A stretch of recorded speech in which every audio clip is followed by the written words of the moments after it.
Welcome back, folks. Another day, another WrestlePurists news update. If you're familiar with these or if you're new, thumbs up, subscribe, all that good stuff. It helps us out a bunch. Monty, there's much to get into. Yesterday, we talked about Jeff Hardy being announced and then taken from the match. The other half of that, we kind of went under the radar. Adam Cole is also out. They've re-added guys and he's still not back in. There's some more to this. Go ahead, Monty. Right, so let's pull it up right now. Okay. Adam Cole, it started off, I believe it was last night when Brian Alvarez, Wrestling Observer Live, he went live and basically he dropped the news. So the exact quote, he was talking about Jeff Hardy. He was hurt going into the match at Double or Nothing, and I think it's clear it's like this dude just needs time to get better. So he's pulled and now it's an 8-man. So they also pulled Adam Cole, and I've been told Adam Cole is also hurt. Then he reiterated on it and said, Adam Cole, he's injured as well. You could see that his shoulder was all taped up. So whatever's going on, he's also getting time off to heal. You could see that, right? You definitely could. I mean, his shoulder was it was covered from every which way. So yeah, absolutely. Yeah, it was heavy duty tape. This was then later on the evening confirmed with a Tony Khan tweet when he tweeted, with Adam Cole and Jeff Hardy out injured this week after AEW Double or Nothing, I've asked Adam and Jeff to pick replacement partners for AEW Dynamite's LA debut. And it seems that Jeff Hardy has picked Darby Allin to replace him, and Adam Cole has surprisingly picked Hikuleo. I hope they do him. I really want them to do a pre-tape where Cole explains to Bobby Fish specifically who he picked Hikuleo as his replacement. I want to see Bob's sell on that. You know, they have good stuff. That's interesting. That's the word I'm going to use for it. But hopefully they both get better soon. Of course, both of them. And it is interesting, I will say. We're about to talk about another top heel in AEW. Their top two heels here could be kind of looking on from the sidelines for different reasons. Let's get the latest on MJF. Let's start with the Wade Keller part of this. Go ahead, Monty. Right, so Wade Keller of PW Torch, he went live on the VIP side of PW Torch.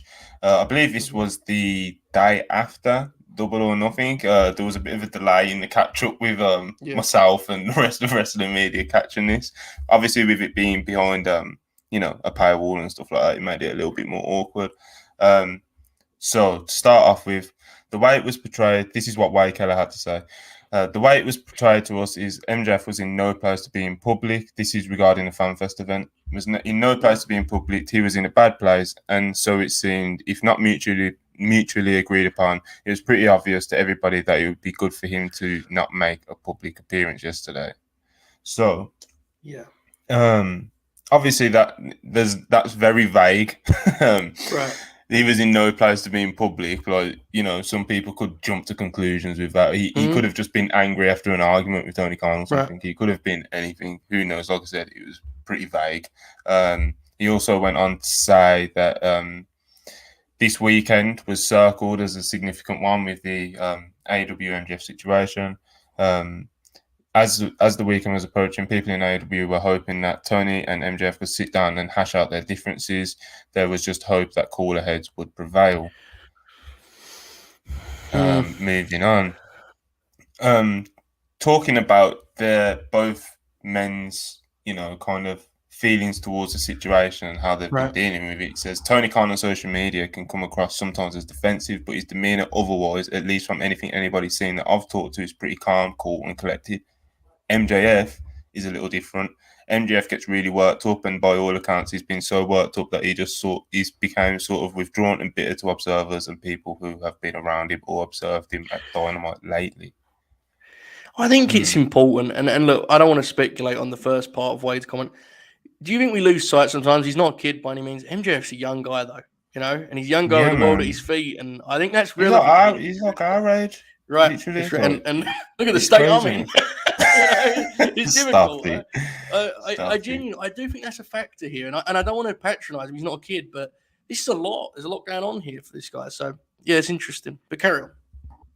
Yeah, and the report, we'll get to it, but the report does go on to say that, like his demeanour and everything's just kind of, it's just changed, and that's just unfortunate to hear that, obviously if we are to believe these reports, and, Wade Keller, he's been around for long enough to not have to put out bullshit. So, you know, it's not really cool to hear these sort of things. Mm-hmm. Right. So as we spoke about yesterday, a lot of this started with the Ariel Hawani interview that MJF apparently didn't get permission for. Yeah. Apparently, Tony Khan's actual reaction to that was kind of overblown, or just made out a bit bigger than it was, and it was kind of more just a thing where Tony Khan was kind of just like, "Hey, don't do that next time. Just ask," Right. sort of thing. Yeah. And that was just kind of, as Wade alludes to in this quote here, that was kind of when MJF got his chance to express his bitterness towards his contract situation. So yeah, from there, that's when it kind of started. Then he goes on to talk about the details of MJF's contract, which is where things get quite interesting if they haven't already. So MJF signed an original starter contract with AEW that was in the range of probably dozens of other early signees who have been with AEW ever since. Some have been cut, some have stayed in lower cards, some have moved to the mid card, and a couple maybe moved to the upper card. Nobody's moved higher than MJF. Among those on starter deals, and by starter deal, a very broad, loose range is around 40k to 70k. Like, you can imagine making a living, but it's a starter deal, and some might not even be making 40k. And I know there's some people who are just on a per day basis, but this was among the people who started signing starter contracts. People with a lot of leverage, without a lot of leverage and any national TV exposure. And Tony Khan was at a point where he was handing out a bunch of contracts and wanted to see who would be good and who wouldn't be. But who he wanted to stick with and who he wouldn't.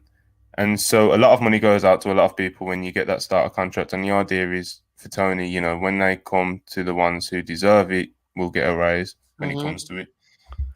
Yeah. So MJF was apparently given a raise once he signed with AEW. So as many people will remember, MJF was working both MLW and AEW to start with. So when he actually signed with AEW, it appears that he obviously got a raise once he signed with AEW, but that was still a long time ago.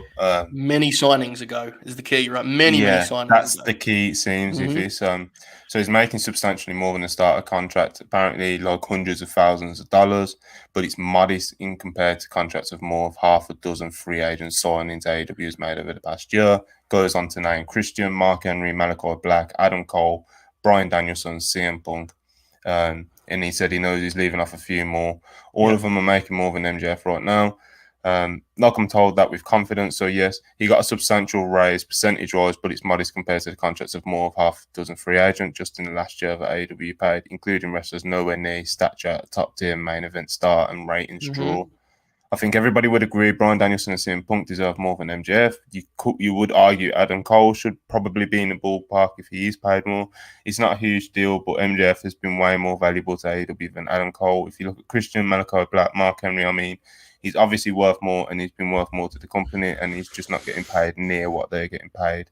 In most cases, actually, in many cases, those wrestlers are getting paid 4 or 5 times more than him. So, MJF is by all accounts kind of fuming over this. Yeah, I think there was a palpable sense when you read the reports last week. Like, I think there's a sense he's personally hurt by a lot of this stuff, honestly. And maybe, maybe that's not the correct way to handle it. I don't know. I'm not here to judge that, but it felt that way, right? It certainly did. But anyway. Yeah, it just seems like it really bothered, and Wade kind of does get into that. So he said that he felt like his work, his professionalism, and kind of like his friendship with Tony Khan would have led to Tony Khan renegotiating his deal early, when there was about 2 years left. And by the time January 22 came around, yes, he got a new contract and a raise, but MJF was thinking, hey, come on, Tony, approach me, get me on the level of some of these people that you keep bringing in. I'm doing great work and I'm drawing great ratings. And then Tony didn't do it. And the way MJF handled it was to get very angry privately, and it kind of exploded. I think Tony Khan was caught off guard by how angry MJF was getting. Yeah. I think a lot of lack of communication hurt this in a lot of ways as you read this. But definitely. Yeah. MJF and Tony Khan were apparently really close as late as last year. MJF was one of those wrestlers Tony Khan would have long conversations with about ideas for storylines and matches. At some point, that relationship fractured, and the real reason might be as simple as MJF feeling disrespected that Tony Khan didn't approach him with a new contract offer sooner. It's possible something else triggered or amplified the situation, but that hasn't even been hinted at in reports elsewhere or from our sources. But some people are wondering that is there something else we don't know about? Well, it's hard not to wonder that, but from the outside looking, it feels like he feels kind of disrespected and hurt, which is very understandable. Um, I do remember, that comment about late last year, Money. I remember after Full Gear, he listed MJF as one of the locker room leaders. Remember, he said that Tony Khan did, and he's a guy people go to and ask help for. Yeah, man. So it's There's a interesting lot for of sure. people talk about him. Obviously, the funny thing about it is that it's all kind of like the mystery of MJF. So you know It how is. like Brock doesn't do interviews, and it kind Mm, of creates this thing around him. yeah, With MJF, because we don't see even 1% of his like real self, that it kind of has that same effect. But in absolutely. interviews, like Britt Baker's always talking about being close to him and stuff like that. Apparently, he's very close to Jungle Boy and stuff like that. Apparently, he's helped bring people in. I think Brody King said something like Yeah, MJF used to hit me up all the time, like, when are you coming in? When are you coming in? So, it does seem like, even though he's young, in his mid-20s, yeah. it seems like he does carry himself very well back there. And it's a shame, like I said earlier, it's a shame to hear that now he's kind of seemingly walking around with his kind of like head down and I keeping think himself to himself because of everything that's going on.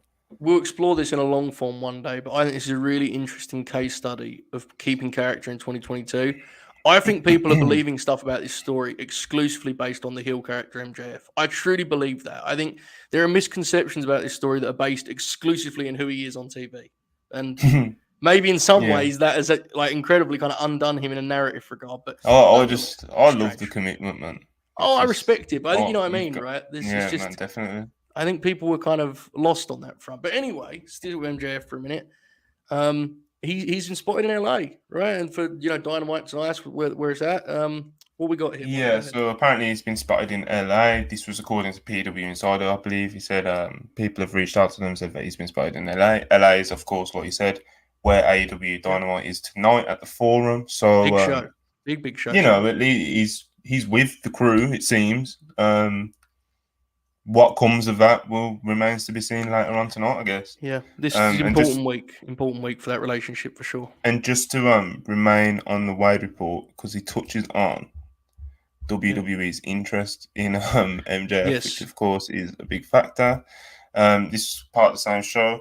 A source within WWE with knowledge of MJF's stature among top WWE management indicates MJF is coveted and would likely be given a lucrative contract offer. In fact, it's more than one source giving me information that with a big overlap on this.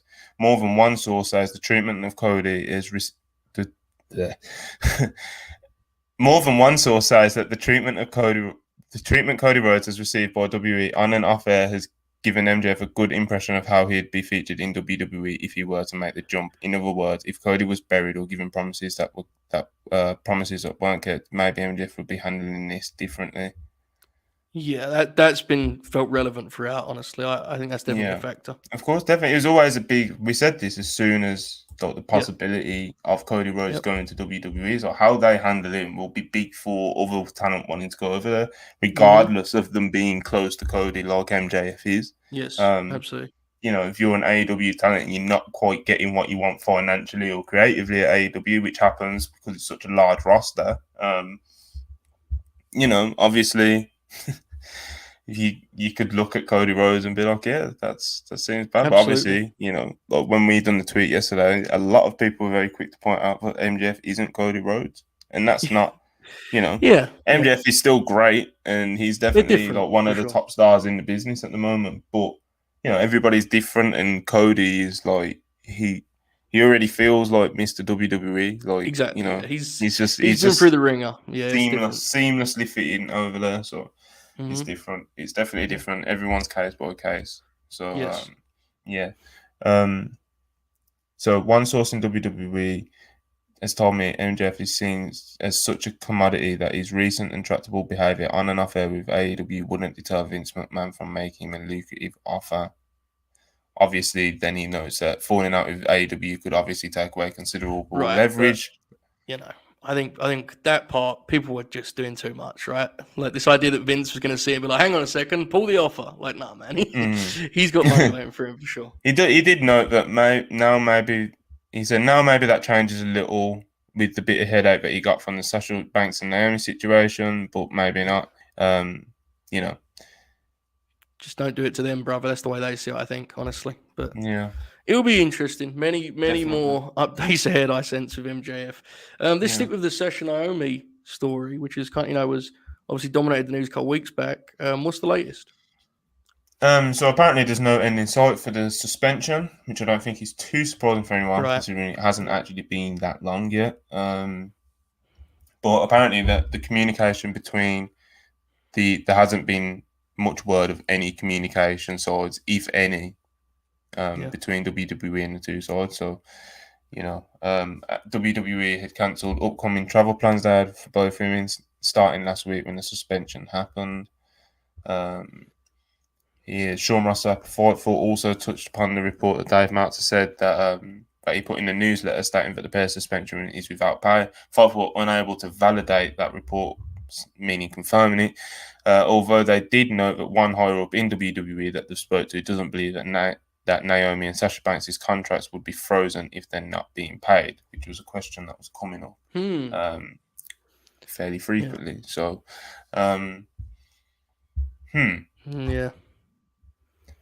Yeah. Then just a quick note. Another source indicated to Fightful that initially several in WWE didn't want to vacate the WWE Women's Tag titles, but it became very clear pretty quickly that that was a route that needed to be taken. Yeah, I don't think, as you said, I don't think any of us expected there to be a big update here. I think people are going to have to kind of let this one play out, right? Yeah, there's, Sasha's probably just... Sasha's doing that thing again, I think, isn't she? Like last time she went off to Japan, and this time I feel like she just give her that superstar schedule, man. Yeah, because I think you have to believe in your own value and hope that eventually they'll know they need you. I think that's likely, honestly, with their rosters at the minute. So yeah, it'll be interesting. That roster's yes, suffering at the moment. I believe, is Selena Vega injured, or did I imagine? I think she's injured. Yeah, I'm pretty sure. You got Vega's out, Flair's out, Sasha and Naomi are out. Yeah, and SmackDown is like Bayley's still out. That's strange. I wonder what the deal is with Bayley. It's, you know who else isn't on the WWE roster anymore, Monty? The Fiend, Bray Wyatt. But I am told that Wyndham has logged on to Twitter.com. He has. Wyndham has tweeted a few things. Yeah, cryptic as ever. Yes, indeed. So I'll pull them up. Everything good that's ever happened to me first came a period of horrible suffering. I never ask why, I just wait for the rough part to end. I was chosen for whatever reason, and I've got shit to do. It doesn't hurt anymore. It burns. I'm ready now. That was the first. I want to be clear, I was not chuckling at the message, more the Eddie Kingston image that appeared directly underneath it. I thought it was impressive, but carry on. I'm tired of watching, tired of hearing irrelevant clowns speculate how I'll be perceived, tired of hearing about my greed, my desire question. Wherever and whenever I decide to return, I will remind everyone why they know my name again and again. Believe in me. # I found it. You know that I'm one of those irrelevant clowns, right? You know that one. That's kind of tough for me to swallow, but you get what you get. I know. And then he finally tweeted, "Patience, it's almost time." Sorry to hear that. No, good for him. I hope he gets back in the game. He's very interesting to see. We was talking about it before we started recording. It's very interesting to see where he'll fit because of him being such a big name, someone's going to have to pay him for that name. Yes, and that limits the options greatly. Yeah, it makes it massively. It makes it tough. It's really going to be interesting. I hope he does get back in the game somewhere because I think he's a fun presence. Not always for me, but that's necessarily what matters. Feels like a more extreme case of kind of... It's like Braun in a way. Yes. Because like Braun is a big name. And I'm sure a lot of indie promoters would have loved to book him if they could have got the right price. But of course, with him being such a big name, having millions of followers and stuff like that, he isn't going to be taking a couple £100 and stuff for a booking. I think it's that. I also think Braun, unfortunately, greatly hurt himself with some of his fights. 100%. I think that's at play. But 100%. No, you're right. They are similar for sure. The Briscoes. It's been an interesting story, them and Ring of Honor. What's the latest here? So Tony Khan was asked on the Beef Vegan radio show, I believe it is, about the Briscoes and if they'll be seeing them in Ring of Honor or AEW soon. Tony Khan very briefly touched on it, which is something new because I don't think he's even said their names in a while, to be honest. And obviously, with them having a great match with FTR at Tony Khan's first Ring of Honor show, there's been loads of speculation and fans wanting them in AEW/Ring of Honor. So, yeah, Tony Khan just said, I'm not sure when we'll see the Briscoes next, but they are a huge part of Ring of Honor, and I hope to see them again soon. So, me too. You know, me too. So just from that little snippet, obviously it sounds like he is open to trying to get them back in. Yeah. Obviously, at the moment, they are the current Impact Tag Team Champions, and they're kind of just doing what they're doing. But you know, I think we know enough about Tony Khan to know he's probably a big Briscoes fan, right? 100%. And if he wasn't before Supercard of Honor, I think he will be now. So I think he'll try his best to figure that situation out. Yeah. They are big free agents. Matt Cardona has been a big free agent for some time now. He's been derailed slightly by some injury news, unfortunately. What we got here? Yeah, so he suffered a torn bicep, which is, unfortunate injury. He requires surgery and will unfortunately need to cancel some dates. Hope Cardona as well. He's been a real success story. That's a shame. Yeah, he's kind of laid out a blueprint of I think so. Certainly. How to be a relevant indie wrestler. Do you know what I mean? Yes. So it's like not necessarily you wouldn't have to copy him word for word, but the way that he does his Twitter feuds and he's always on social media and it's just like it's very strong for his brand. So yeah, hopefully he gets well soon. He's been killing it the past year or two. So. Yes. Yeah. Best wishes to him. Kenta. There's always talk about Kenta and CM Punk and Forbidden Door and all sorts of stuff. Where are we at this point with Kenta? Here we are. So, CM Punk at the Double or Nothing media scrum was asked about who he'd like to face Forbidden Door. Obviously came up because that's the next big pay-per-view. And CM Punk said, we got Forbidden Door coming up. So, to me, focusing on that, I think Okada, Tanahashi, Ospreay, guys like that, I'm looking forward to step in the ring with. Obviously, we took the quote, we tweeted it, and Kenta found the tweet and quote tweeted it saying, it looks like the Forbidden Door won't open for me, but I'm totally fine as long as he pays royalty. # go to sleep. Yeah, man. I mean, it looks like we won't be seeing Kenta at the Forbidden Door event, which is, I feel like, especially with the US fans of New Japan, like, we are big fans of Kenta. So yeah, I just the CM Punk match was probably a bit of a exactly. I don't think that's the place for it. I just don't. I love Kenta, but it feels like you can do bigger, doesn't it? At this point, and I love the guy, but it is what it is. Yeah, obviously, look at the names that Punk mentioned, and it's no disrespect to Kenta to say that the names that Punk mentioned definitely are booked to a higher level. And have higher. He's at a different point of his career now. Come on, we're talking about Tanahashi here, who is, in my opinion, probably the greatest wrestler to ever live. So exactly, there's no shame. It's where he's at now. But I do love the self promotion against Punk with Kenta. Okay, Monty, anything else? Any other news bulletins that you need to share before we wrap this thing up, pal? Should we just have a look at we'll have a look at MJF's Twitter. Oh, that sounds like a mistake. Hope he hasn't blocked you. Imagine that. Imagine. That's a strong Twitter header, in fairness. Very strong. Oh, he still hasn't tweeted from before Double or Nothing, but let's have a look at his logs. I'm sure nothing's there. Would you have a look at that, Joe? Oh, my goodness. Would you have a look at that? That terrible aggregator. That damn Brit. That damn Brit. Yeah, that's pretty neat. Again, bro. So yeah, obviously we went on. Well, we talked about it earlier. The Wade Keller report on MJF. We took a quote from it and tweeted it. One source in WWE told me that MJF has been seen as such a commodity that his recent tractable behavior on and off air wouldn't deter Vince McMahon from making a lucrative offer. Obviously, that is now in MJF's likes. MJF has liked and replied to stuff to us in the past. But obviously, this is a little bit different. He knows what he's doing. Timing. He knows exactly what he's doing with that. It popped me, to be honest. But yeah, it's kind of the only thing he's done on Twitter. Pretty cool. Since his radio silence, to be honest. The last thing he tweeted, liked, was this Cody Rhodes tweet about his reasons for going to WWE. Very interesting. So yeah, man. MJF. Bless him. Hopefully, we get a break in that silence pretty soon. And I think we just yeah, might. I think that's it for today. I believe. Okay, pal. Well, take us home. I know we know again. I'll reiterate, folks. If you please can like the video, subscribe, all that good stuff. Notifications. I'm told they're good too. But Monty, take us home, pal. Yeah, just reiterating your points. Really, like, subscribe, give us a follow at WrestlePurists. Give us a follow if you want to follow either of us individually. At Montel WP is my at. Joe's, I believe, is at Joe Hulbert.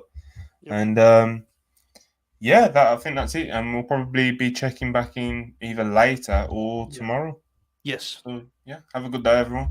Well.